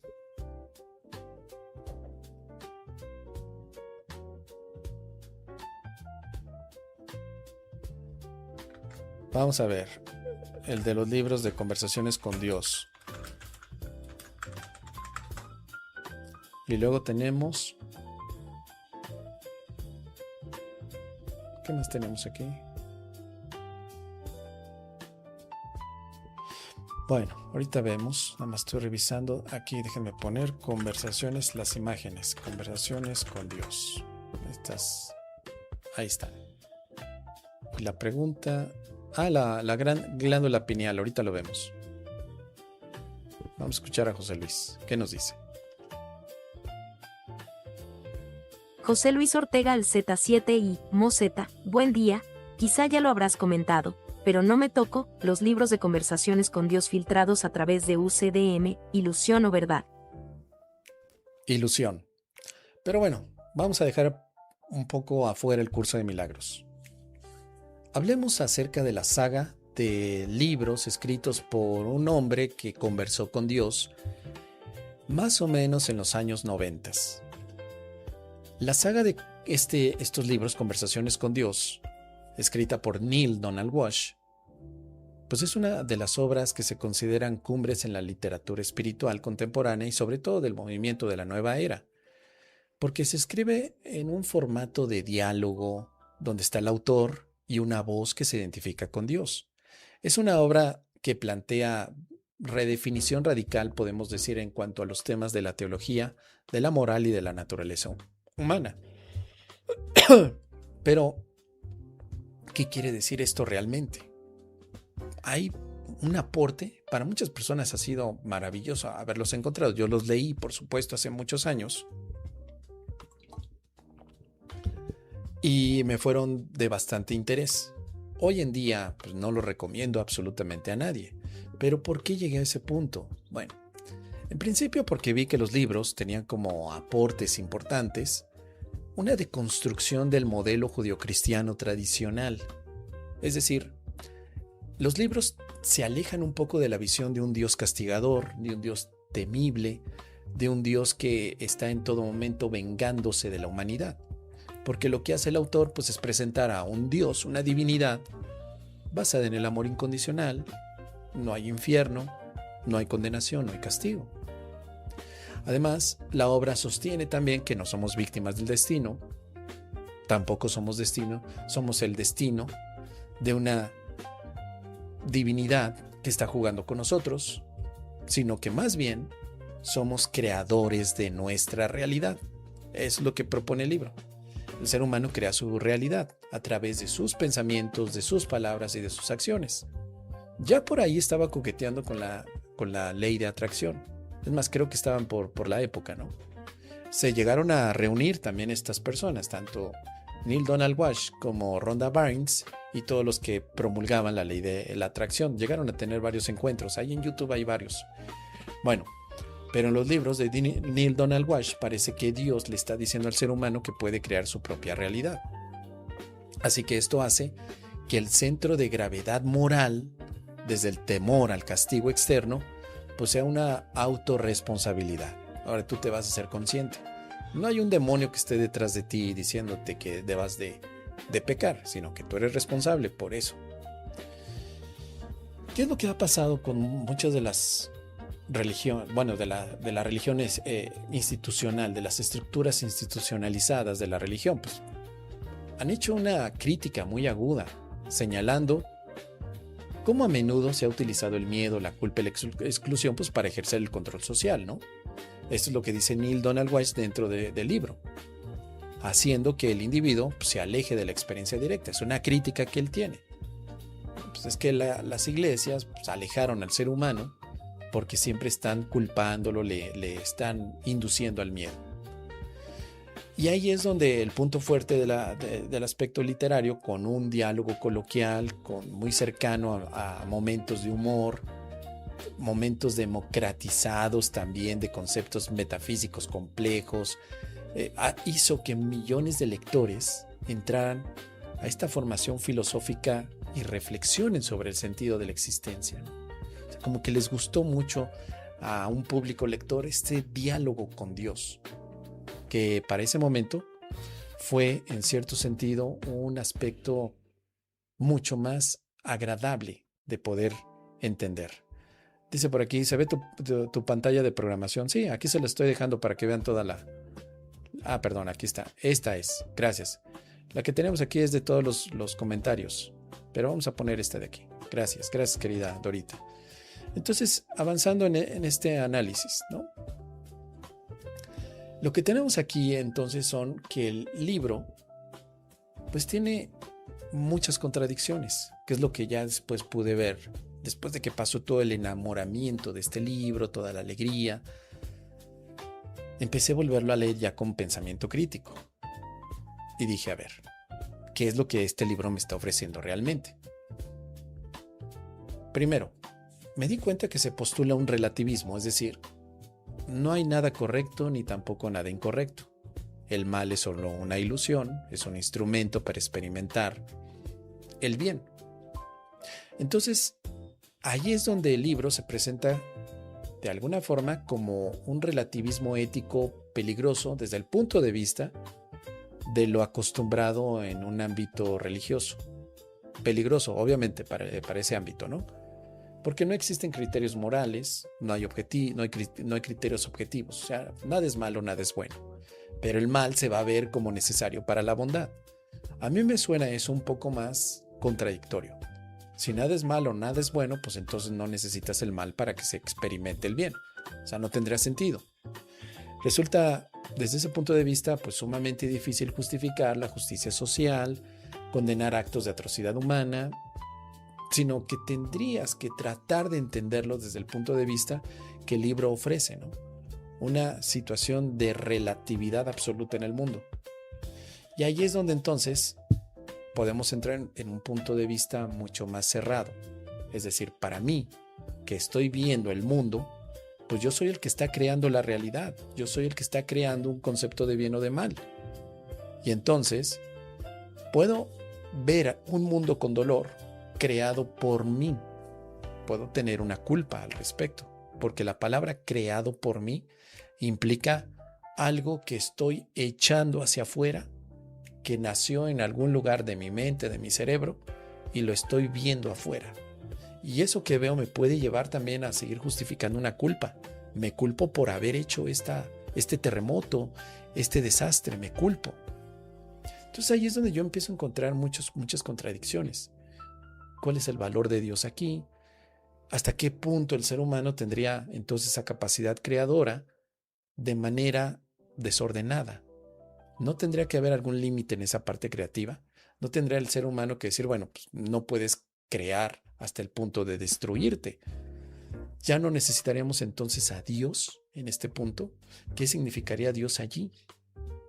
Obviamente, el tema pasa por alto a veces cuando vemos el libro simplemente como ese diálogo bonito donde está Dios hablando constantemente con el autor en varios de los libros, no solamente en el primero, sino que se avienta 4 libros y tiene, por supuesto, más elementos adicionales, donde te empiezas a dar cuenta que el libro como que empieza, o los libros empiezan a tomar elementos de la Advaita Vedanta, elementos no duales, del gnosticismo, del cristianismo, del humanismo, del nuevo pensamiento, todos se empiezan a mezclar.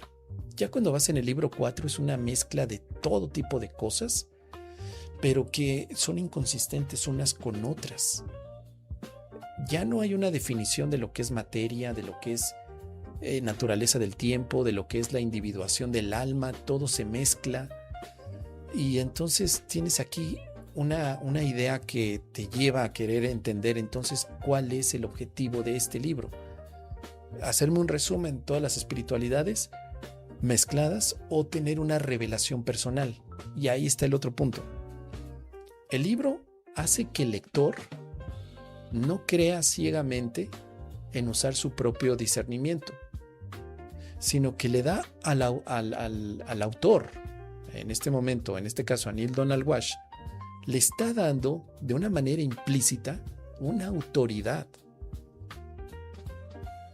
Le está diciendo al lector, Neale Donald Walsch escuchó algo que tú todavía no escuchas, no has logrado entender. Él tiene o ha sido elegido y tiene la autoridad para poder tener estas demarcaciones entre un punto y otro sobre tu espiritualidad, sobre tu vida, sobre tu ética. La tiene ahí.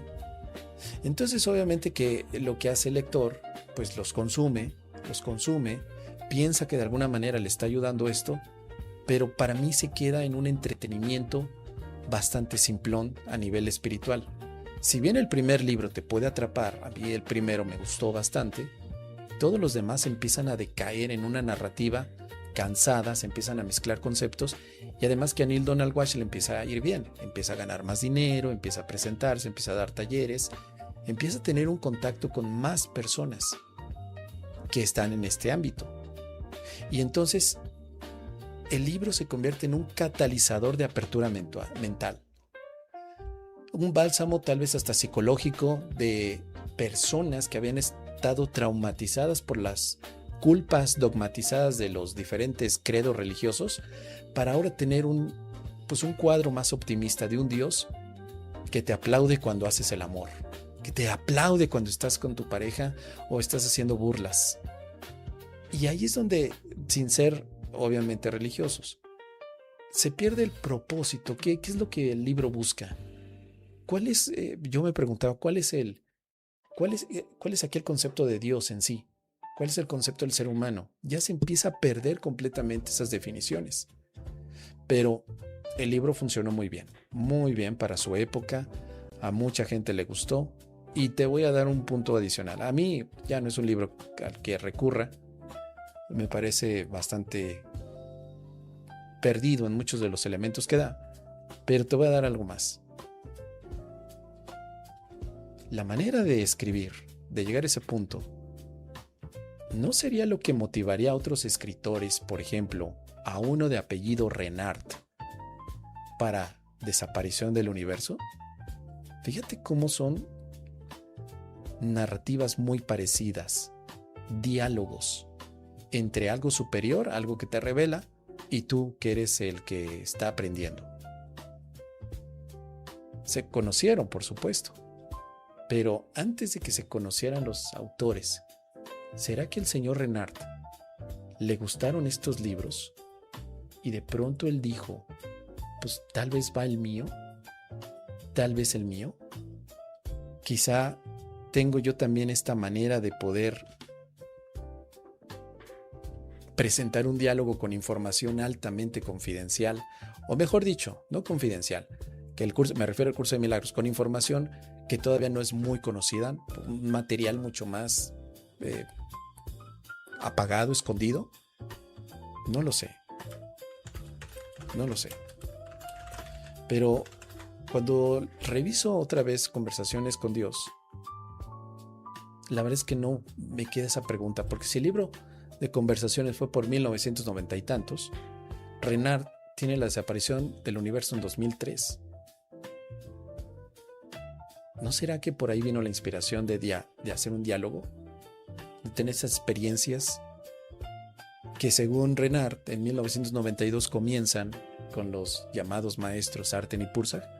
Bueno, eso lo dejamos para otro video. Por mi parte, lo que yo diría desde la visión de mi propia crítica, que Conversaciones con Dios pues, es un libro que es muy parecido a comerte una hamburguesa de McDonald's cuando tienes mucha hambre.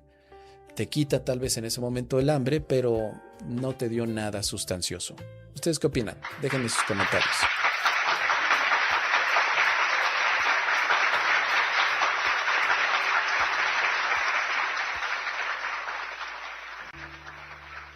Yo lo leí hace más de 20 años. El curso es mucho mejor. Sí, por eso no quise meter al curso aquí. Porque al final, a la luz del curso, pues todo eso es una ilusión.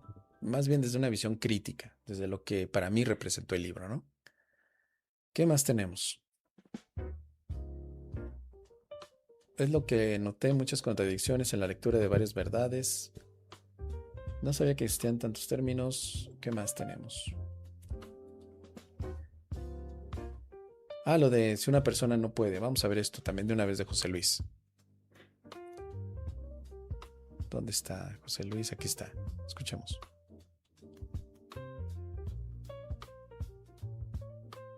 José Luis Ortega al Z7i, si una persona no puede con la lectura de UCDM, ¿recomendarías alguna lectura que pudiera apoyar el cambio de percepción? No recomiendo ninguna lectura para leer un curso de milagros. No la recomiendo. Hay muchas, incluso digamos que las más benéficas propuestas por la propia Fundación de la Paz Interior, pues serían los escritos del Dr. Kenneth Wapnick. Está el libro de Kenneth Wapnick que habla del perdón, la introducción a un curso de milagros también del Dr. Kenneth Wapnick. Están los 50 principios de los milagros explicados por Kenneth Wapnick. O sea, Kenneth se dedicó a facilitar el camino a los nuevos estudiantes del curso de milagros. Se considera hoy en día pues, de los grandes en el curso de milagros. Aún así yo no lo recomiendo, pero muchos facilitadores lo hacen. Y no hablemos también del otro libro del señor Renard, que también se recomienda muchísimo. Yo no lo recomiendo. ¿Por qué pongo yo esta postura tan radical? Porque he pensado que todos tenemos la capacidad para poder leer y entender si lo hacemos a nuestro tiempo, si nos tomamos la buena disposición de ir paso a paso comprendiendo las ideas. Si entendemos que un curso de milagros no es ningún manual críptico acerca de cómo debe de funcionar tu espiritualidad, sino más bien un aspecto sobre cómo funciona tu mente para llegar a la paz. Entonces, ¿qué pasa si alguien comienza a leerlo y de pronto dice que no puede? Bueno, puede seguir avanzando. Si no puede entender el primer capítulo, nadie le está pidiendo que deba entenderlo, sino que tenga las bases, porque más adelante los demás capítulos que tiene el texto van a ayudar a entender los primeros. Es un sistema que no se lee como si fuera una novela de terror o que fuera un libro de autoayuda, donde tienes que entender las cosas. Es un libro que funciona en una lectura de capas. Por eso muchos estudiantes cuando lo releen encuentran otra capa y otra, como si estuviera una cebolla pelándose y encontrando cada vez partes más profundas. Lo que yo recomendaría es, antes de ir a ver a un autor o a un facilitador que te explique el libro, que hagas tu propio camino de entenderlo. Porque además el libro promete que no lo estudias solo, sino que el Espíritu Santo está en tu mente ayudándote a razonar y entender el libro. O sea, no lo vas a entender por tu cuenta, sino que tienes una ayuda mental para hacerlo. Por eso yo recomendaría directamente tomarse un tiempo de lectura al curso de milagros cuando no tengas sueño y cuando tengas tiempo, que pueden ser a lo mejor hasta 5 o 10 minutos de lectura. ¿Vas a realizar la práctica de los ejercicios? Claro, lo lees también. Pero si te das la oportunidad de seguir avanzando, de tomar el libro como un avance progresivo, aunque sea poquito, cuando menos lo esperes ya leíste todo y tienes una concepción más amplia. Y además, hay otro tema por el cual yo no recomendaría otras lecturas, sino lo siguiente: darte cuenta que hay una parte cíclica de explicaciones. El libro en cada capítulo se está repitiendo a sí mismo, explicándote que es un sistema de pensamiento que va a sustituir a otra manera de pensar. Piensas con miedo, ahora vas a pensar con amor. Y esto se repite en cada capítulo cíclicamente. O sea, no es necesario que entiendas el primer capítulo. Con el segundo empiezas a vislumbrar cuáles serían los propósitos del libro. Con el tercero vuelves otra vez a darte cuenta que hay dos aspectos relacionados en tu manera de pensar. Entonces yo sugiero definitivamente el hecho de que podamos hacer el esfuerzo mental e intelectual para leerlo a nuestro propio paso. Si definitivamente todo esto no se puede, si ya tiramos la toalla, pues a lo mejor sí podemos ir a ver a estos otros autores que han escrito para facilitar el libro. Y tendría que ser entonces directamente el mío. Lo siento, ya le di promoción a los otros autores, pero yo escribí este libro precisamente ante las audiencias que consideran que es muy complicado. Explorando un curso de milagros, libro fácil, la guía fácil del milagronauta. Obviamente recomendaría mi libro, ya recomendé los otros dos, o los otros dos autores, pues voy a recomendar el mío. Aquí te explico, como decimos con espiritualidad de barrio, muchos de los temas del curso de milagros, de una manera como ninguna otra persona lo ha hecho hasta el momento, porque los otros se han ido a la parte más técnica. Yo me voy más a la parte práctica con ejemplos que llamo de barrio. A las personas que han leído este libro, Explorando un curso de milagros, que puedes adquirir por Amazon o que puedes ir a la tiendita del Milagronauta, la buscas ahí en Google, ahí está en PDF, te puede vislumbrar hacia dónde va el curso de manera muy sencilla. Y por supuesto que estoy a la orden por si tienen alguna pregunta al respecto. ¿Ustedes qué opinan? Déjenme aquí sus comentarios al respecto.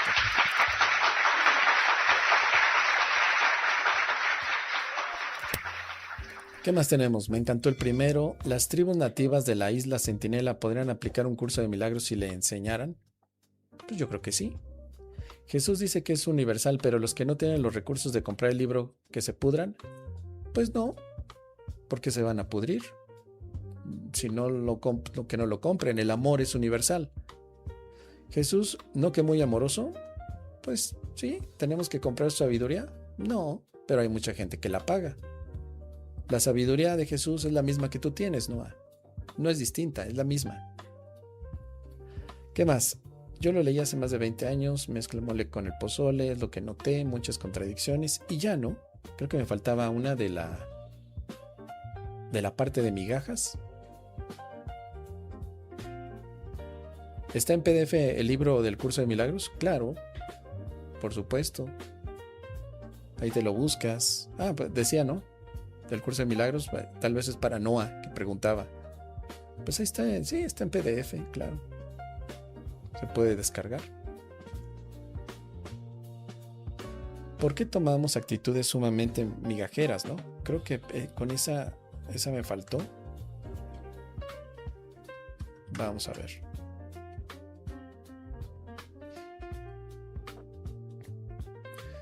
Vamos a verlo, no desde el curso de milagros, ¿sí? Ya saben que Viernes Íntimo no es para responder curso de milagros, porque el curso de milagros te diría porque estás negando el amor de Dios. Pero quiero responder esta desde una visión más abierta, ¿no? Déjame poner aquí migajeros. ¿Deberían llevar a África libros del curso? Bueno, Noah, ¿qué te parece si te das una vueltecita por África y te los llevas? ¿O quiénes deberían?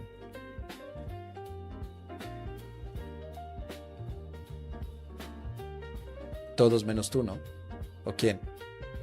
Cuéntanos, Noah. Vamos a escuchar la pregunta que nos dice por aquí. Acá está. Creo que me quedé. Ah, sí, aquí estoy. Es que me había quedado. No, ahí está.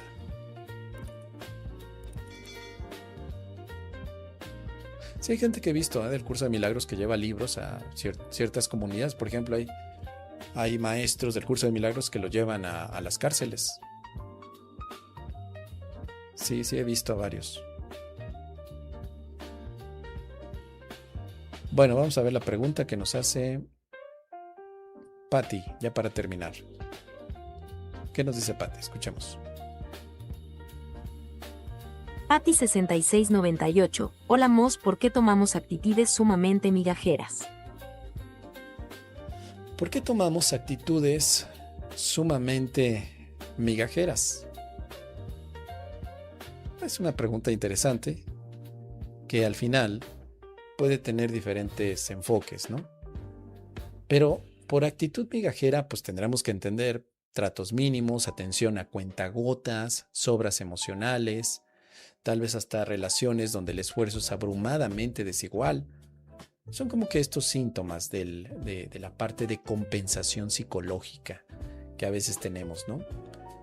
Porque pues uno podría decir que nadie elige conformarse con muy poco, lo hace porque pues, cuando haces tu cálculo inconsciente de la mente, pues ese poco es la única forma de evitar una catástrofe de abandono, de soledad. O sea, tomas la migaja porque dices, pues no merezco más, ¿no?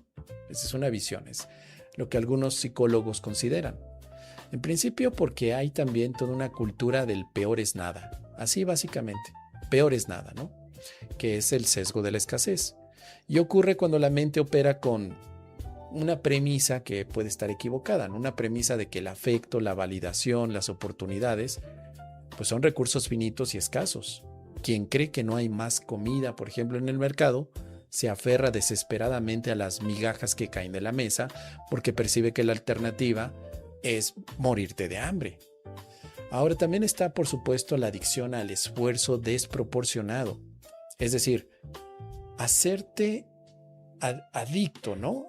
Como a las máquinas tragamonedas. Cuando alguien te da atención de manera impredecible, a veces mucha, a veces nada, lo que también le llaman love bombing, te bombardean de amor y luego ya no, pues el cerebro parece que está liberando dopamina en picos muy altos durante momentos de recompensa. Así que te enganchas a ese potencial, o sea, ya quiero que me toque mi pico de dopamina, ¿no? Y te enganchas, ¿no? Dices, voy a esperar que ahorita esté la migajita, porque luego seguramente viene el atascón.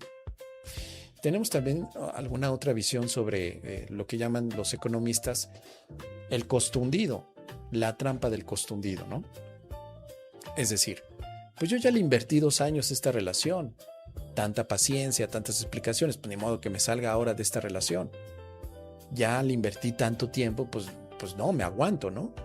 Y ahí es donde la mente se niega pues, a retirar la inversión previa y prefiere seguir pagando precios altísimos, emocionales por supuesto, por retornos insignificantes con tal de no perder lo que ya has ganado por muchos años.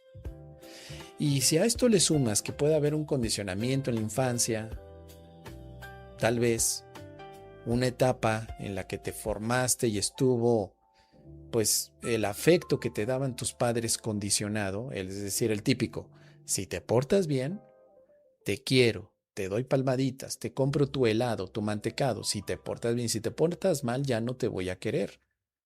Pues a veces eso podría influir desde la visión de la psicología para que la mente aprenda a asociar el amor con un merecimiento a través del sufrimiento.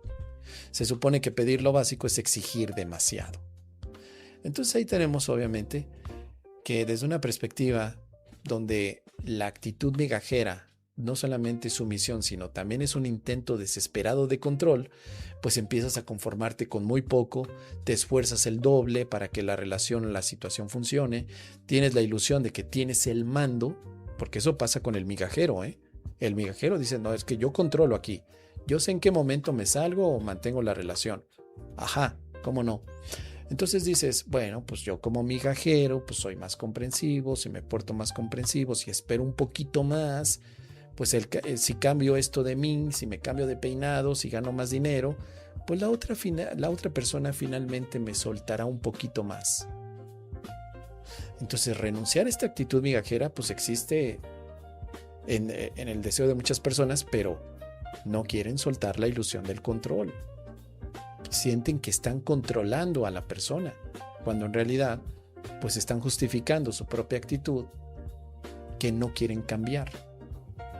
Bueno, ya para finalizar, ¿cómo podemos desactivar todo este tipo de aspectos?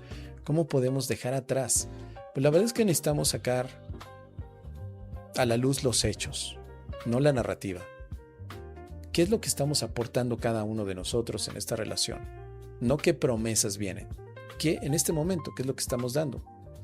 Cada minuto que yo dedique a estar de mendigo, mendigando la atención, pues es una pérdida de tiempo, porque tú no necesitas que te den migajas. Tú puedes compartir una relación aprendiendo juntos, a darse la oportunidad de aprender más, pero no como un premio y un castigo. El problema que yo he visto en este tipo de aspectos es que la relación se ve como un premio o castigo. Me están premiando, me están dando amor. Me castigan, hice algo malo. Pero las relaciones no son eso. Una relación es un caminar junto a alguien para aprender. No es te voy a premiar porque lo estás haciendo bien o mal. No le veo sentido a eso.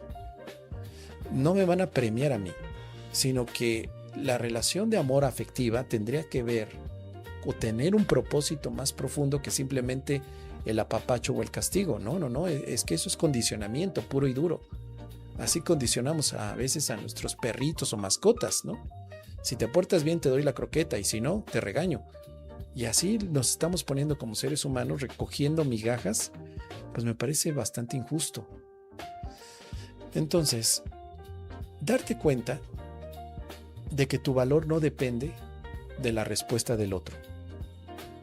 Tú no necesitas validación ajena. No la necesitas. Aprende a validarte a ti mismo. Aprende a darte a ti mismo todo ese amor que estás buscando en los demás. Y para eso se necesitan a veces terapias psicológicas que te ayuden otra vez a ver tu valor. O algunos otros caminos. Por ejemplo, el que yo llevé para dejar de ser migajero, pues fue un curso de milagros. Hace 18 años que conocí el curso, me cambió completamente la experiencia del migajero, porque yo sé que ahora yo no merezco migajas de amor, sino que yo ya tengo todo el amor espiritual. Pude hacer las prácticas y a partir de esa época, desde el año 2009, dejé atrás los pedacitos para tener la totalidad del amor. Pero si quieren les cuento esa historia. Déjenmelo aquí en los comentarios.